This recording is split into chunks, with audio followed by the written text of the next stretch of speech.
né, da manutenção da taxa de juros que vem crescendo aí, a gente está se deparando cada vez mais aumentando.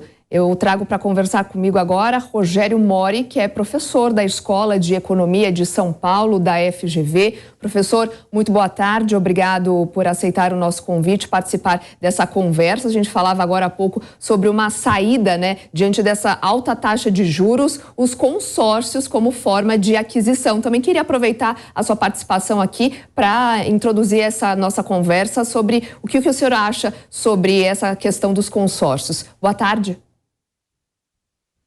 Boa tarde. Eu acho o consórcio uma boa opção, né? Eu acho que num momento que a gente vive de juros altos e que muito provavelmente a gente vai ficar ainda durante algum tempo com essa taxa ainda elevada, é uma opção muito boa, né? Como foi dito, eu acho que se for uma emergência, eventualmente não seja uma boa opção, né? Mas para quem estiver imaginando em algum tipo de gasto, investimento de médio e longo prazo, é uma opção muito boa, dados os altos níveis da taxa de juros atual. Professor, essa semana, inclusive, em entrevista a uma rádio aqui da cidade de São Paulo, o ministro da Fazenda, Fernando Haddad, disse que o gasto tributário chegou a um patamar absurdo. Eu te pergunto, existe a possibilidade de saber quando é que esses juros vão cair? No segundo semestre, início ali, pode mostrar uma trajetória de queda ou ainda não existe essa possibilidade de previsão? Eu acredito, né, assim, eu faço uma leitura muito daquilo que o Banco Central vem fazendo, né, em relação às decisões, em relação ao que ele pensa e do ponto de vista da teoria econômica, daquilo que é o pensamento econômico e da prática dos bancos centrais, né. E, assim, esse Banco Central fica muito evidente que ele está muito preocupado com a inflação, o que é correto, né. Ele aumentou os juros e está esperando, né, o efeito da política monetária, que tem uma defasagem de alguns trimestres, sobre a atividade e sobre a inflação. Então, eu acredito que vai abrir um espaço aí para cortar juros muito mais aí para o fim do ano, né, em função aí do cenário de inflação que a gente tem, que é o foco daquilo que é o Banco Central, né, ele está olhando a inflação continua em um patamar alto, a gente vai aparecer num vale aí de inflação acumulada em 12 meses, por conta daquelas desonerações que foram feitas no ano passado, mas elas vai ser um momento ilusório, né, de que a inflação em 12 meses está lá embaixo, mas a inflação corrente continua bem alta, né, as projeções médias para os próximos meses, nós estamos falando aí de uma inflação de 0,5% ou 0,55% ao mês, que vai te dar aí uns 7, 8% ao ano, que é muito alto para o Brasil e para qualquer padrão internacional. Então, eu acho que o Banco Central está olhando muito isso, eu acho que ele vai manter a taxa de juros alta por algum tempo e no final do ano vai abrir espaço aí para cortes. Inclusive, Gustavo Segré, nosso comentarista, gostaria de te fazer uma pergunta. Segré, você disse até agora há pouco, né, que o governo se mostra muito mais ansioso em relação à arrecadação e do outro lado da diminuição de gastos não tem aí muitas perspectivas, né? Sim, bom dia, boa tarde, professor Mori. A pergunta seria se um compromisso fiscal por parte do governo não poderia contribuir para que a redução da taxa de juros seja mais rápida, mostrando que não está tão preocupado com arrecadar para gastar mais e sim com um compromisso fiscal de conseguir o equilíbrio ou eventualmente o superávit fiscal em curto prazo. Poderia. Eu acho que o Banco Central tem deixado bem claro isso, eu acho que tem sido feita uma leitura errada, né, de que o arcabouço fiscal ou aumento de arrecadação haveria uma relação linear com o corte de juros. Não é isso que é a realidade daquilo que a gente pensa em economia, a realidade daquilo que o Banco Central pensa. Na verdade, o desajuste fiscal, ele coloca dois riscos, né, diferentes dentro do sistema econômico. O primeiro deles é de risco de sustentabilidade da dívida pública, né? A dívida pública está subindo, deve subir ainda nos próximos meses, a gente deve fechar o ano com um patamar de relação dívida-PIB mais alto do que no final do ano anterior. Mesmo qualquer simulação que se faça, mesmo com os parâmetros que o arcabouço fiscal coloque, contrapondo aquilo que o Focus está projetando, mostra um aumento da relação dívida-PIB. E vamos lembrar, é um arcabouço que tem um otimismo do ponto de vista de arrecadação, tá? Não se tem muito claro de onde é que vão se obter as receitas que estão embutidas dentro desse arcabouço. A segunda questão é que o aumento do gastos, né, sem que você tenha fontes de recursos, ele vai necessariamente implicar em juros reais mais altos se nós quisermos estabilizar a inflação.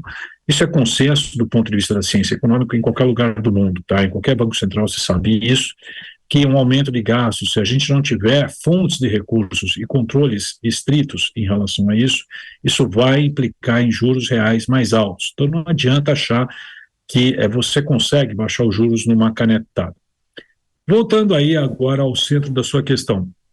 Infelizmente, nós temos aqui no Brasil o que eu diria que é a agenda perdida do século XXI, que seria uma agenda de modernização do setor público, de corte de gastos, de aumento de eficiência do setor público. Isso ficou para as calendas, né? Assim, não é algo que a gente está vendo nesse governo, acho que é um retrocesso em relação ao que a gente poderia estar avançando. Eu diria que mais ainda, esse arcabouço fiscal está jogando o país 23 anos atrás, inclusive eliminando pontos relacionados à lei de responsabilidade fiscal, que foi um avanço para o país no ano 2000, e isso embute uma incerteza. Então, é claro que se nós tivéssemos hoje um cenário fiscal mais adequado, né, um cenário fiscal que mostrasse realmente sustentabilidade da dívida pública, o aumento da eficiência do setor público, nós estaríamos cortando juros muito mais rapidamente. Professor, a aprovação do arcabouço fiscal já é dada como certa? Não, o que a gente está vendo é um governo que tem algumas dificuldades do ponto de vista de negociação parlamentar, né? A gente está vendo que o próprio presidente está entrando em campo, né, para tentar avançar. A gente viu alguns retrocessos aí ao longo das últimas semanas e derrotas do lado do governo. Eu não diria como certo, né? Talvez até seja aprovado com algumas modificações, mas eu não acho que vai ser um domingo no parque ou um passeio na praia, como o governo estaria imaginando que iria aprovar esse arcabouço de forma integral, sem modificações. Acho que nós vamos ter modificações, acho que nós vamos ter discussões, e vai ter alguma dificuldade do ponto de vista de aprovação do lado do governo. Segré, você gostaria de fazer uma pergunta para o professor? Uma última, professor Mori.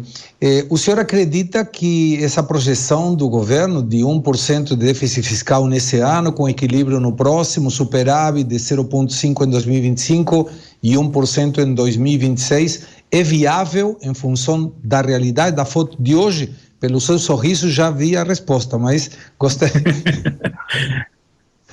Eu confesso que eu acho otimista, tá? Eu acho assim, eu analisei as contas, né? Estou vendo tudo.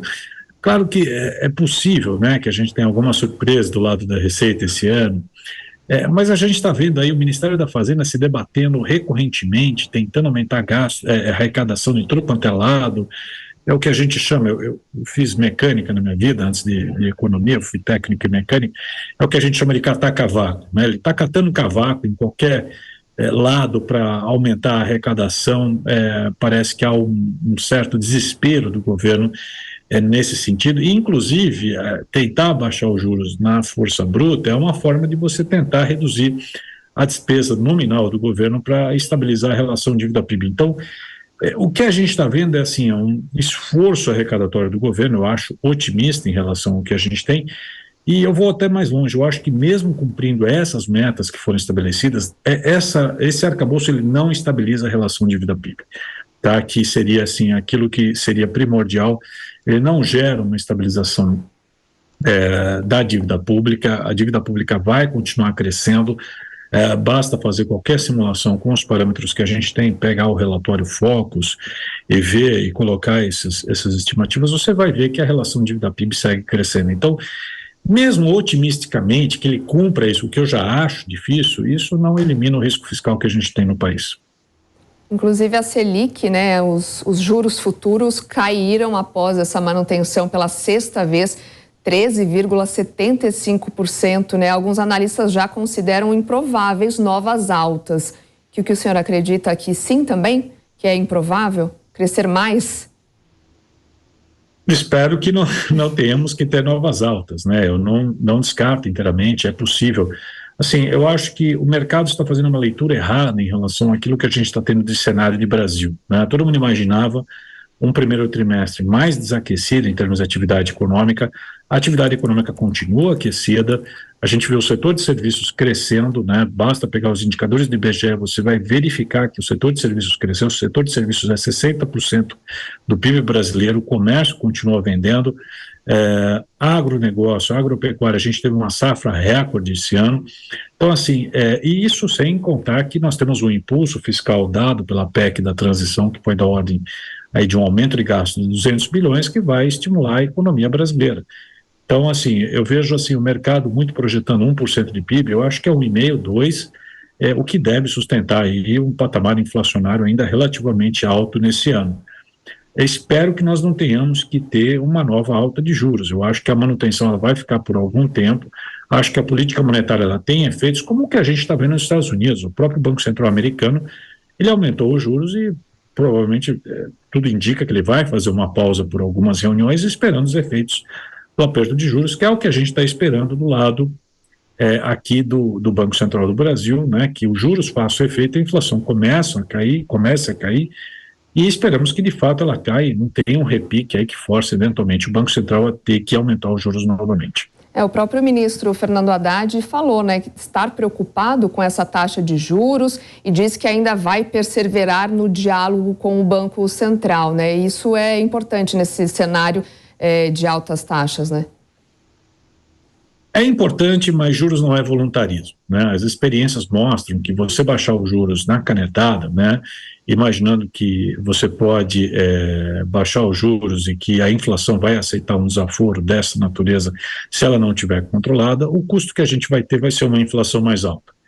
Basta você ver o que aconteceu na Argentina, o que está acontecendo na Turquia e em outros países onde você teve um voluntarismo de baixar os juros sem que você tivesse condições monetárias relacionadas do ponto de vista fiscal e de atividade econômica relacionado a isso. Então, acho importante esse diálogo, mas eu acho importante que nós mantenhamos o foco de que a inflação ela deve se situar em um patamar mais baixo daqui para frente. Antes da decisão do arcabouço fiscal, talvez seria necessário a reforma tributária, professor? A reforma tributária ela é importante, né? Eu acho que ela é um avanço no ponto de vista de modernização, né, tributária no Brasil. Eu acho que o governo vai enfrentar alguns percalços ainda em relação à reforma tributária. De novo, não vai ser um passeio no parque, tá? Porque a reforma tributária, da forma como eles estão imaginando muito mais olhando do lado do ente arrecadatório, onde a União, Estados e municípios não percam arrecadação, mas não estão olhando do ponto de vista da economia como um todo, onde você vai ter setores que vão perder e setores que vão ganhar. Quando isso acontece, os setores, obviamente, aqueles que vão perder, vão se mobilizar no sentido de tentar frear esta reforma. Então, num governo onde já não é um consenso, né, do ponto de vista parlamentar, de que é um governo que tenha força, isso pode se tornar mais difícil a aprovação da reforma tributária. Eu acho que o arcabouço fiscal ele é mais importante nesse momento, né, até porque ele é uma garantia mínima, né, de pelo menos um horizonte fiscal, onde hoje nós não temos mais nenhum horizonte fiscal.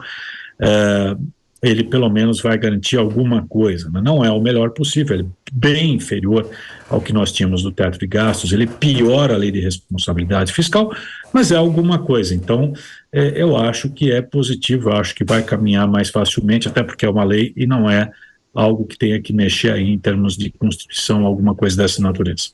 E claro que a gente vai seguir acompanhando essa história que vai desenrolar aí nos próximos meses. Obrigada, professor Rogério Mori, professor da Escola de Economia de São Paulo, da FGV. Obrigado por participar aqui com a gente, trazer todos esses esclarecimentos. Até uma próxima. Obrigado, eu que agradeço. Até a próxima.